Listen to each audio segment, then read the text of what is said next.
Mais bien sûr, donc, tournez, s'il vous plaît, dans Colossiens, le chapitre 2. Colossiens, chapitre 2. Mettrez votre doigt, s'il vous plaît, dans Colossiens, chapitre 2, et fermez votre Bible à terre. Parce que, comme j'avais averti, il va y avoir un petit quiz ce matin. Et c'est comme je l'ai dit, mon désir, c'est vraiment de vous motiver à le lire pour vous-même, à vous préparer avant que le message commence. C'est comme une idée que j'ai eue. C'est facile à le lire dans l'auto en s'en allant le dimanche matin. 3, 5 versets, ça se lit assez vite. Quelqu'un pourrait le lire à haute voix. Tout pour être sûr qu'on baigne dedans, qu'on est prête pour le regarder ensemble. Et donc, ma première question, ceux qui vont le lire vont savoir, c'est quoi le passage qu'on regarde ensemble ce matin? 8 à 12, exactement. C'est quand même une bonne grande section qui peut se séparer en deux au moins. Il y a une place où c'est clair que Paul, il tranche, il coupe, il change d'idée, si je pourrais dire. Est-ce qu'il y a quelqu'un ici qui pourrait nous dire justement c'est où ce tranchement, c'est quoi les séparations de versets?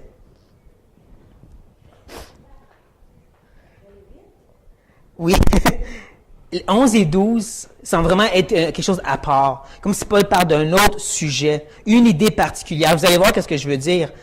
Mais là, pour ceux qui l'ont lu, j'aimerais savoir, parce que Paul parle de deux ordonnances, on pourrait dire, ou deux pratiques religieuses dans les versets 11 et 12. Est-ce que quelqu'un pourrait me nommer? Exactement.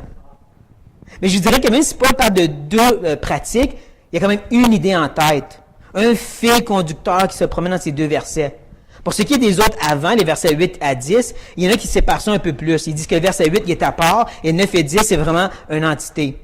Mais pour ma part, quand je regarde, je vois que le verset 8 semble être comme une sorte de transition entre l'avertissement des versets 4 à 7 et ensuite la christologie des versets 9 à 10.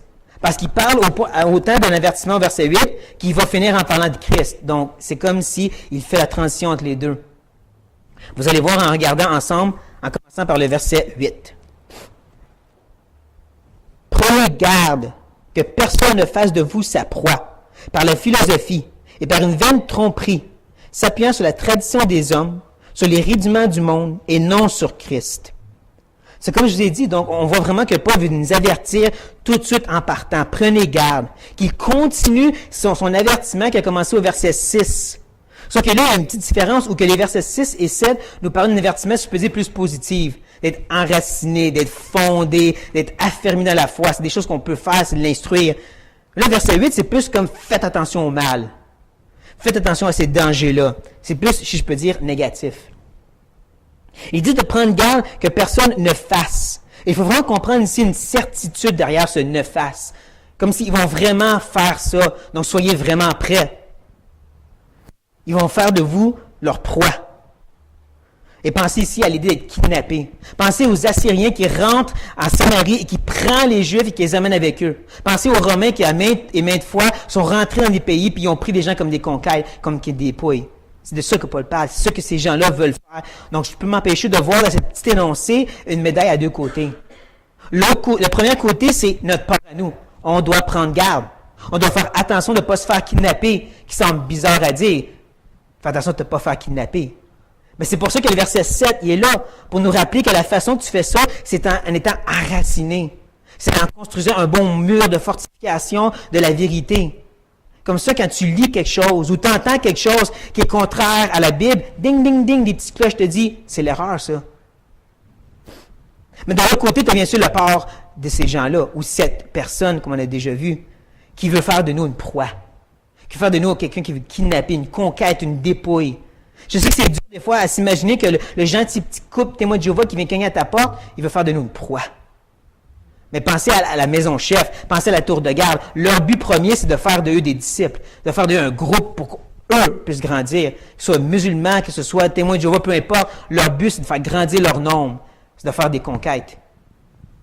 Même dans le milieu pseudo-chrétien, les Benny Hinn, les Joyce Meyers, les Joel Osteen, bien sûr, ils ont un but en tête, faire de nous des conquêtes. Si vous les entendre parler, ils vont dire, regarde notre grande église, regarde combien de gens me suivent, c'est sûr que je suis correct, que je fais des bonnes choses. Ils veulent vraiment prendre les têtes des chrétiens, les mettre sur leur mur et dire, j'en ai d'autres. Et on parle aussi de conquêtes financières, ils sont assez riches, merci. Ça, c'est les deux côtés de la même médaille, je dirais. Mais après l'avertissement, Paul, maintenant, il a notre attention et il va s'attaquer au mauvais arbre. En verset 7, il parlait d'être enraciné dans le bon arbre, mais là, maintenant, c'est le mauvais arbre qui produit des fruits corrompus. Il va s'attaquer en particulier à la racine et 2 petits rejetons. Vous allez comprendre au fur et à mesure mon image. Les 2 petits rejetons, premièrement, il y a la philosophie. Et là, il faut faire très attention, parce qu'il y a beaucoup de chrétiens qui prennent directement ce que Paul dit sur la philosophie, puis il dit, tu vois, Paul, il attaque tout ce qui est philosophie. Puis la psychologie aussi, puis tout ça comme ça, Paul, il attaque ça. Mais c'est pas du tout ce que Paul fait au verset 8. En réalité, quand il dit la philosophie, il le dit avec un L majuscule, je peux dire. La philosophie, comme ce serait le titre de cette branche-là. Nous, on appelle ça le gnosticisme de nos jours, mais c'est possible que eux appellent ça la philosophie. Ou si vous voulez plus, c'est comme s'il dit cette philosophie-là. Celle-ci en particulier qui est parmi vous puis qui essaie de vous troubler, c'est à elle que vous devez faire attention. Je ne sais pas si vous savez, mais vous avez toute une philosophie en soi de toute façon. Parce que la philosophie, c'est une façon de raisonner comment le monde fonctionne puis d'agir en conséquence. Nous, c'est plus basé sur la Bible, même là, on a quand même nos opinions sur certaines choses qui n'est pas toujours biblique, c'est nos opinions.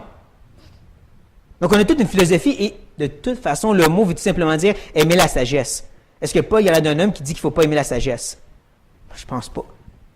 Non, comme je dis, il s'attaque à cette racine, ce rejeton, puis il dit ça, là, faites attention. Pour vous aider un petit peu à mieux comprendre à quoi qu'elle ressemblerait, j'ai appris dernièrement qu'il y a environ 200 ans avant Jésus-Christ, il y avait un certain monsieur Philo. C'est déjà intéressant, hein? Son nom s'appelait Philo, puis il s'appelait La Philosophie. Monsieur Philo était un juif qui voulait comprendre l'Ancien Testament par la philosophie grecque. Il a commencé une belle petite école, et c'est possible donc qu'un de ses disciples est celui qui est à Colosse maintenant, et qui fait du trouble. Que ce soit lui ou non exactement un disciple de cet homme-là, ce qu'on comprend, c'est que cette philosophie ici, elle a un petit peu de gnosticisme, puis un petit peu de judaïsme dans ça. Ça, on l'a vu, on va le voir dans les versets 16 et ainsi de suite, puis on va même le voir ce matin avec la circoncision. Donc ça, c'est la philosophie. Maintenant, ensuite, il ajoute les vaines tromperies. On a déjà vu ensemble le mot tromperie ou tromper dans le verset 4, qui parlerait ici de vraiment aller contraire à la raison, d'être illogique. Là, il ajoute le fait qu'elle est vaine, elle est vide, elle ne donne rien. Vous n'avez qu'à penser justement à beaucoup des mouvements chrétiens qui promettent d'expérimenter Dieu de façon très spéciale, un nouveau baptême et ainsi de suite, mais qui vous laisse vide. Hein, tu lis les livres, tu vas aux conférences et tu es vide. Vide émotionnellement, vide physiquement, vide financièrement aussi. Parce que tu es payé pour ces choses. Ça, c'est un rejeton, comme je dis, et je disais ça parce qu'après ça, Paul va dire s'appuyant sur. Donc, c'est comme s'ils sortent d'une racine principale. Il s'appuie sur quelque chose de très particulier, qui semble comme une double racine, je dirais, parce qu'il parle autant de la tradition des hommes que du rudiment du monde. Donc, c'est comme si c'est regroupé ensemble, puis c'est sur ça que ça se base tout le reste du mal que Paul attaque. Donc là, on va s'attaquer vraiment au problème, au noyau, à la racine principale. Premièrement, la tradition des hommes. On a déjà vu ensemble le mot tradition quand on a regardé le verset 6. Vous savez, quand ça dit « comme vous avez reçu ». Le mot « reçu » parle de recevoir par tradition. Puis là, on avait discuté comment c'est pas nécessairement mauvais une tradition. Ça dépend c'est quoi la source. Au verset 6, c'est clair qu'il parle de la tradition des apôtres, si vous voulez, l'enseignement de l'Évangile. Là, ici, c'est clair qu'il parle de la tradition des hommes qui vient du cœur corrompu de l'homme. Et qu'il dit ça, c'est mauvais. On pourrait facilement parler des catholiques ou même de beaucoup de branches juives qui se basent sur des traditions verbales et non sur la vérité. Qu'est-ce que Jésus condamne dans les évangiles? Ce n'est pas la tradition, justement, juive. Et là, ensuite, il parle des rudiments du monde. Je vous dirais qu'on a vraiment du fil à retordre d'ici parce que même les experts disent qu'on n'est pas certain qu'est-ce que Paul veut dire. Parce qu'en soi, le mot comme définition veut juste dire mettre des choses en ordre. 1, 2, 3, A, B, C, c'est un rudiment. Ça peut parler justement des premières choses qui sont mises en ordre. Nous autres, on a une belle grosse table des matières, oxygène, hydrogène, et ainsi de suite. Eux autres, il y avait l'eau, le feu, la terre et l'air. Ça peut aussi parler peut-être des démons, des premiers esprits, les émanations qui sortaient de Dieu, si vous vous rappelez. Et on sait qu'il y avait une adoration des anges parmi ce monsieur gnostique. En soi, on ne peut pas dire avec certitude, comme je dis, qu'est-ce que ça pourrait être, mais pour moi, la Bible explique la Bible. Donc, on va aller voir une autre place où est-ce que Paul l'utilise. Dans Galates. Dans Galates, Paul l'utilise et cette fois, il l'explique un peu plus. Il dit premièrement, nous aussi. De la même manière, lorsque nous étions enfants, nous étions sous l'esclavage des rudiments du monde. Et là, un peu plus tard, il dit, comment retournez-vous à ces faibles et pauvres rudiments auxquels, de nouveau, vous voulez vous asservir encore? Vous observez les jours, les mois, les temps et les années. Beaucoup pensent ici qu'il parle des Juifs. De toute façon, après ça, au chapitre 5, il parle de la circoncision. Donc, il parlerait des enseignements juifs.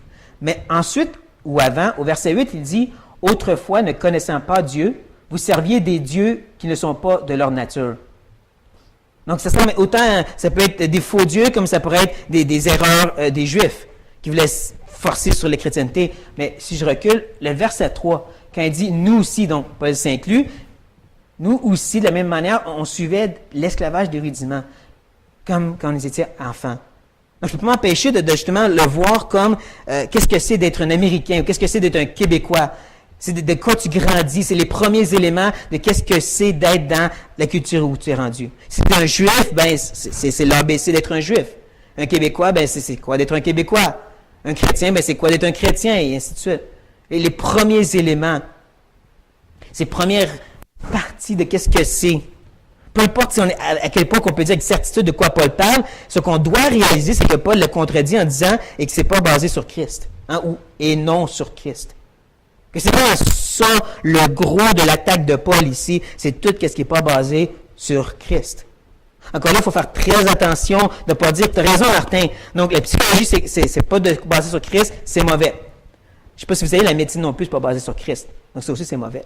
La science aussi, c'est pas basé sur Christ, ça aussi, c'est mauvais. Non, il ne faut pas l'exagérer, il faut comprendre que Paul s'attaque à une erreur, s'attaque à quelqu'un qui veut détourner un Colossien de Christ.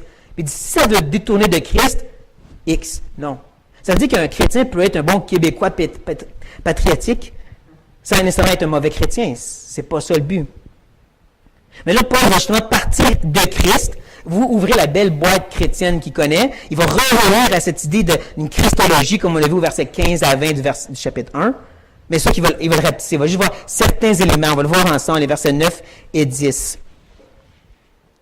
Car Henri habite corporellement toute la plénitude de la divinité.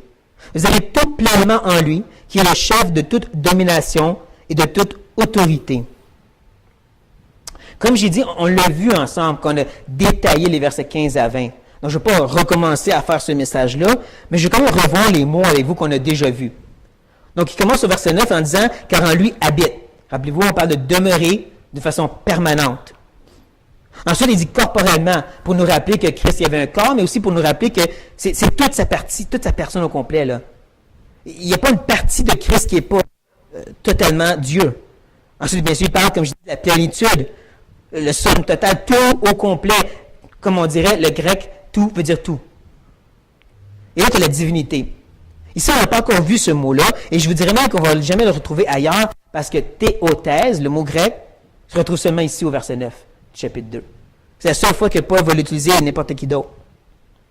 En anglais, ils l'ont traduit Godhood. Je me suis permis donc de faire une petite traduction à moi-même et d'appeler ça la dieuité.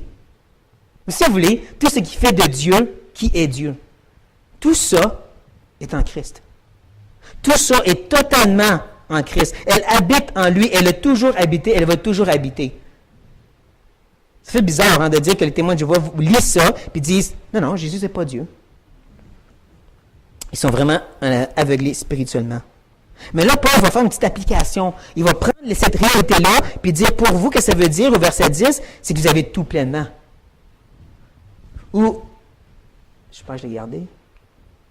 M. Darby, il a dit, vous êtes accomplis en lui. Et la sommeur, vous êtes pleinement comblés. On est tout, on a tout, on est total, on est complet. Tout ça dans la personne et par la personne de Christ.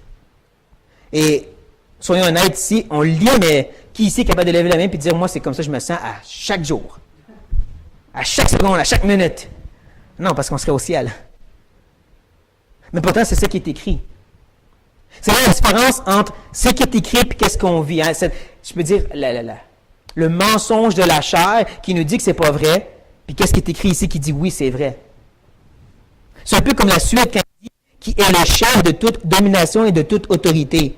Peu importe si Paul ici il parle clairement des anges ou s'il parle des dirigeants du monde, c'est pas important, c'est que Christ est le chef de tout. Vous savez, quand on dit ou compris, « Ô Seigneur, viens régner sur mon cœur », mais Paul dit, c'est déjà le cas.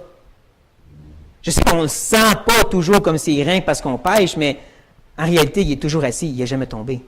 Puis il ne va jamais tomber. C'est encore, comme je dis, le mensonge de la chair, puis la vérité biblique. Et c'est à ce moment-ci qu'on s'imaginerait que Paul va partir encore une fois. Hein, tout est par lui et pour lui. Puis il va partir ce beau cantique chrétien qu'on a vu dans les versets 15 à 20. Non, il fait un gros détour. Verset 11. Et c'est en lui que vous avez été circoncis. D'une circoncision que la main n'a pas faite, mais de la circoncision de Christ, qui consiste dans le dépouillement du corps de la chair. Soyons honnêtes, c'est un peu bizarre comme détour, n'est-ce pas? Paul, il commence sur Christ, puis là, oups, il parle de la circoncision. Vous pouvez demander à notre professeur qui est ici, justement, s'il lit un texte où est-ce que la personne s'en va dans une direction, puis là, oups, ça change de sujet, il va peut-être écrire « T'as sauté du coq à l'âne ici ». Il y a où ton lien? Je sais, c'est déjà arrivé dans mes textes.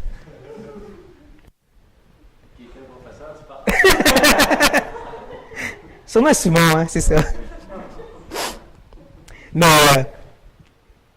notre devoir à nous, c'est de chercher à comprendre c'est quoi le lien que Paul veut faire. De rentrer dans la tête de Dieu pour réaliser pourquoi le Seigneur l'a inspiré à dire du verset 10 au verset 11, tu vas parler de Christ à la circoncision. Une des premières choses qu'on doit réaliser, c'est une erreur qui s'attaque, bien sûr. Puis comme on l'a dit tantôt à propos des rudiments de l'ABC, le 1, 2, 3, pour les Juifs, la circoncision, c'était le numéro 1. Hein, on le voit dans Acte 15, on le voit dans Galates, la circoncision avait une place prédominante pour les Juifs. Un rabbin a déjà écrit que Abraham lui-même est aux portes de l'enfer pour s'assurer qu'aucun Juif circoncis ne peut entrer. Parce qu'il y avait l'idée que circoncision égale salut. Et donc, monsieur le philosophe qui vient ici et qui amène justement sa philosophie gnostique judaïsant va avoir comme quoi première étape? Circoncision. Tu commences par circoncis, puis là après ça, je vais t'enseigner les grandes vérités que je connais. Donc, ça peut expliquer pourquoi Paul s'attaque à cette erreur en premier, avant toutes les autres qu'il va voir plus tard. Mais encore là, pourquoi qu'il part maintenant, sans faire de lien? C'est ça qu'on va voir ensemble, au fur et à mesure d'avancer. Là, on va parler du verset 11. Il nous dit, ou il leur dit, en lui, que vous avez été circoncis. C'est un fait historique. C'est une vérité certaine. Sachez-le, si vous êtes sauvés, c'est déjà fait. C'est déjà accompli. C'est une circoncision qui n'est pas faite de main d'homme. Donc, on comprend très bien, ce n'est pas l'opération que les Juifs avaient, c'est autre chose que ça. Il dit que c'est la circoncision de Christ, qu'il faut bien comprendre ici qu'il ne parle pas Christ a fait cette circoncision-là, mais plus elle est à Christ, elle lui appartient. On parle ici d'association, qui est vraiment le thème des versets 11 et 12, l'association avec Christ. Je ne sais pas si vous le saviez, mais le mot baptême, qui veut dire immersion, veut aussi dire association. Quand on regarde dans Corinthiens 10, puis que Paul parle, puis que le peuple était baptisé en Moïse, il veut dire qu'il était baptisé dans le sens associé avec Moïse, associé au peuple de Dieu. Donc, il nous parle de l'association avec Christ, puis là, il va nous expliquer qu'est-ce qu'il veut dire par circoncision non faite de main d'homme, en nous disant à la fin, premièrement, c'est le dépouillement. Il faut penser vraiment à enlever totalement, enlever avec force du corps de la chair. Certains manuscrits ajoutent ici du corps du péché de la chair, mais peu importe si le mot est là ou non, on comprend qu'il parle de la nature pécheresse. Je pense que c'est assez évident. Du corps de la chair, il parle de la nature pécheresse qui a été enlevée, mis sur la croix, totalement. Tous les petits branchements qui étaient après notre âme et notre esprit, ces petits tentacules contre nous, arrachés, enlevés. Ah oui, la chair est là, elle nous dit des choses, on l'écoute parce qu'on est faible et stupide. Mais elle n'a pas le contrôle sur notre âme et notre esprit comme avant. Elle ne nous étouffe pas comme avant. Et si je peux utiliser encore l'image de circoncision, sans être trop graphique, quand il l'enlève et il le coupe, c'est vraiment un lieu complet. Il n'y a pas une partie coupée et une partie gardée. Je pense que vous comprenez ce que je veux dire ici. Et donc, totalement dépouillé et enlevé. Et là, j'aime la façon que la Louis II met deux petits points à la fin, pour nous faire comprendre que le Paul va s'expliquer encore plus, rendu au verset 12. Parce que c'est ça qu'il veut faire. Le verset 12, c'est la suite de l'explication de qu'est-ce qu'il nous parle, le verset 11. Donc, on va le voir ensemble. Ayant été ensevelis avec lui par le baptême, vous êtes aussi ressuscités en lui et avec lui par la foi, en la puissance de Dieu, qu'il a ressuscité des morts. Faisons attention ici de ne pas voir le baptême d'eau en soi. Parce que oui, le baptême d'eau, c'est l'image qui représente ce que Paul mentionne ici, mais ce n'est pas de ça que Paul parle. Et j'aimerais vous démontrer par quelques preuves. La première, c'est comme je dis, c'est que le verset 12, c'est l'explication du verset 11, la circoncision, qui n'est pas faite de main d'homme. Donc, si ce n'est pas fait de main d'homme au verset 11, au verset 12, ce n'est pas fait de main d'homme non plus. En plus, le verset 11 nous parle de quelle sorte de circoncision? Une qui est spirituelle, on pourrait dire. Donc, au verset 12, il parle d'un baptême spirituel ou, si vous voulez, le baptême de l'esprit.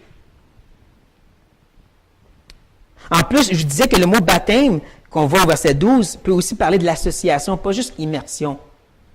Donc, on pourrait dire avec lui par l'association, si vous voulez. Et ma dernière, c'est vraiment plus une logique que d'autres choses. Est-ce que tout le monde qui est baptisé d'eau est automatiquement sauvé? S'il vous plaît, dites-moi non. Sinon, je vais faire un cours sur le salut à la place. Non, bien sûr, le baptême ne sauve pas. Pourtant, si on regarde le verset 12 comme il faut, il apparaît comme c'est une certitude, cette personne-là va être ressuscitée. Elle est sauvée par ce baptême-là. Ça ne peut pas être le baptême d'eau, donc. Donc, regardons pourquoi il nous parle du baptême de l'Esprit. En nous disant justement qu'on est enseveli et bien sûr aussi ressuscité avec lui et en lui. Encore une fois, l'association avec Christ, le thème principal. Ce que la circoncision était, il l'explique ici par le baptême en disant justement c'est une association avec Christ. Et tout ça, c'est par la foi en la puissance de Dieu, qui est une phrase un peu bizarre parce que nous, on dirait quoi? C'est la foi en Christ qui sauve. C'est la foi en la croix, c'est la foi en Dieu, mais en la puissance de Dieu. C'est parce qu'il ne faut pas négliger que c'est pas juste une foi, je peux dire, dans la foi. C'est pas une espérance dans l'espérance. C'est pas juste je crois à une force supérieure. Il faut qu'elle soit attachée à quelque chose, à un ancre de l'âme. Mais en plus, Paul, il continue à nous parler de la résurrection. 2 fois, il parle de la résurrection au verset 12. Qu'est-ce que ça veut dire quand Paul se répète? C'est important. Et donc, quand il nous parle de la puissance de Dieu qui a ressuscité, c'est parce qu'il veut qu'on comprenne que notre foi est basée sur la puissance de Dieu qui a agi pour ressusciter. Parce que nous aussi, on est associés à cette résurrection. Je ne sais pas si vous savez, mais le salut, là, c'est plus que Christ est mort sur la croix. C'est qu'il est aussi ressuscité. Regardez comme il faut les sermons de Pierre dans Actes. Il parle toujours de la résurrection quand il parle du salut. Donc, c'est important qu'on réalise justement la place d'importance pour la résurrection. Ou comme il dit dans 1 Corinthiens 15, s'il n'y a pas de résurrection, notre foi est vaine. Donc, c'est un peu ça qu'il dit ici en résumé. Notre foi est justement sur la force de Dieu qu'il a démontré par la résurrection, comme ça, elle n'est pas vaine. Je ne sais pas si vous commencez à voir le lien avec les versets 11 et 12 et la christologie des versets 9 et 10. Surtout du fait que dans 9 et 12, Paul utilise au moins, je devrais dire, fait référence à Christ 6 fois. Il y a 4 fois, il dit lui, en lui, avec lui. Il y a une fois, il dit il l'a ressuscité, parlant de Christ, bien sûr. Puis, bien sûr, on a la circoncision de Christ. 6 fois. 6 fois, il nous parle de Jésus-Christ et de l'association avec lui dans les versets 11 et 12. Je peux m'empêcher de voir que Paul il a décidé de prendre sa christologie des versets 9 et 10 et de rendre ça pratique pour eux autres. Il veut pas, comme je vous ai dit, le chapitre 2, c'est plus que juste la vérité. Il va passer de doctrine à application. Et donc, c'est ce qu'il fait directement devant nos yeux. Voici la doctrine et voici comment ça se met en pratique dans vos vies, face à une erreur justement que l'autre personne vous enseigne. On va s'attaquer à la circoncision, puis je vais vous montrer c'est quoi la vraie circoncision. C'est une association en Christ. Donc, voici le lien que moi je fais. C'est que Paul est en train justement, comme je dis, de nous montrer de façon pratico-pratique comment tu fais pour prendre la vérité puis dire qu'est-ce que ça me fait ça pour moi dans ma vie. Ben c'est comme ça. C'est ça que tu fais avec. Tu le vois dans ta vie avec Christ. Tu le vois dans ton association avec lui. Pour donner un exemple. Donc, il nous montre pas l'importance d'être christocentrique, qui est plus que juste du beau jargon chrétien qu'on utilise entre nous. Tu sais, frère, il faut être christocentrique. Oui, frère, il faut être christocentrique. Qui veut dire quoi exactement? C'est plus que juste utiliser le nom du Seigneur à chaque 3 phrases ou de dire au nom de Jésus, Amen. Si on regarde pour Paul, qu'est-ce que ça veut dire? Il y a un verset qu'il utilise pour avertir. Verset 8. Il y a 2 versets qu'il utilise pour s'attaquer à l'erreur. 11 et 12. Pourtant, il prend les 5 versets pour nous parler de Christ. Ça, pour moi, c'est des christocentriques. Que peu importe qu'est-ce qu'il faisait, qu'il avertit ou qu'il s'attaque à l'erreur, Christ est au milieu de qu'est-ce qu'il fait. Et donc, j'aimerais regarder au moins 4 domaines, il y en a plusieurs autres, mais j'ai pensé à 4 domaines qu'on pourrait chercher à être plus christocentriques. comme dans nos conversations entre nous. On est supposé de justement édifier et glorifier Dieu dans nos paroles. Vous savez, pour moi, il y a toujours ces petits versets dans Éphésiens chapitre 5. Vous savez, celle qui dit « pas de bouffonnerie, pas de paroles malsaines ». Puis nous, on cherche à couper en quatre. C'est quoi tu as techniquement le droit de faire? Moi, c'est la fin du verset que j'aime. Les paroles devraient glorifier Dieu. Par exemple, c'est ça le but qui est important de ce que Paul dit, c'est que ça devrait glorifier Dieu, tes paroles. J'ai aimé entendre un pasteur qui disait qu'il connaissait un autre vieux pasteur, et lui, à chaque fois qu'il rencontrait quelqu'un, il ne lui demandait pas comment ça va, il dit « Qu'est-ce que Dieu a fait dans ta vie? » Ça, c'est une belle façon de commencer une conversation. Qu'est-ce que Dieu a fait dans ta vie cette semaine? Un autre domaine, c'est l'épreuve. Vous savez, cette épreuve qui fait vivre Hébreux 12. C'est Hébreux 12 là, qui dit là, qu'il y a une épreuve, toutes épreuves ne sont pas toujours un sujet de joie, mais un sujet de tristesse. Vous savez, cette épreuve qui semble que la tristesse, c'est plus que la joie. Cette épreuve où on dirait que c'est un coup de marteau sur ton pied, hey, ça fait mal même après une couple d'heures. Cette épreuve où tu n'es plus capable de te concentrer sur autre chose, là, il faut que tu te rappelles, hey, tout est par lui. Oui, c'est Dieu qui m'éprouve, c'est Dieu qui m'a donné un coup de marteau, c'est Dieu qui est en train de me travailler, qui est en train de me briser. Et tout est pour lui. Tout est pour sa gloire, pour me transformer à l'image de Christ. Je parlerai aussi de nos manquements, de nos faiblesses. Je crois sincèrement des fois que ça peut être péché à quel point comme un emphase trop grand sur nos faiblesses à nous. Pensez, je ne suis pas capable, je suis un mauvais serviteur, que je suis pourri. Il est où Christ dans ça? Ça peut être nocif de trop se flageller et de trop vouloir en mettre, puis de presque faire la job de Satan et de se condamner nous-mêmes devant Dieu. Et de négliger justement, le sang de Christ m'a lavé de tout péché. Je suis plus blanc que neige. Que Christ s'est engagé à me transformer à son image. Donc c'est sûr que je vais l'être en son temps. Et quand on dit « je ne suis pas assez fidèle maintenant », si tu dis à Dieu « tu ne me rends pas assez fidèle maintenant », tu ne fais pas bien ta job, Dieu. Donc c'est vraiment de réaliser que c'est de dire « en ton temps, Seigneur, comme toi tu veux, tu me l'as dit, tu vas le faire ». Pour moi, c'est ça, des christocentriques face à nos faiblesses.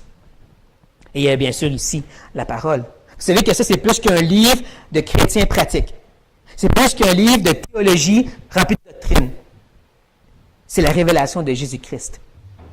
Elle est dans les deux testaments. Elle apparaît à travers chaque épître et chaque livre et chaque image. Bien sûr, notre effort, c'est d'enlever la roche pour trouver Christ derrière ça, par l'aide de l'Esprit.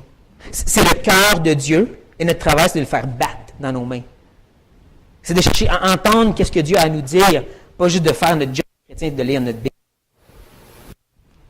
J'aurais pu parler aussi de le fonctionnement de l'Église, la communion fraternelle, ou n'importe quoi d'autre, d'être christocentrique, qui est encore une fois pas juste une belle petite phrase qu'on ajoute, je fais ça à la gloire de Dieu. Non, c'est un effort où tu cherches à connaître qui est Dieu, qu'est-ce qu'il veut, comment il pense, dans des détails des fois qui ne sont pas toujours écrits ici. Tu as besoin d'avoir une relation avec Dieu pour ça. Et donc, ce que je dirais en terminant, c'est que Dieu, ou je devrais dire que Christ nous aide.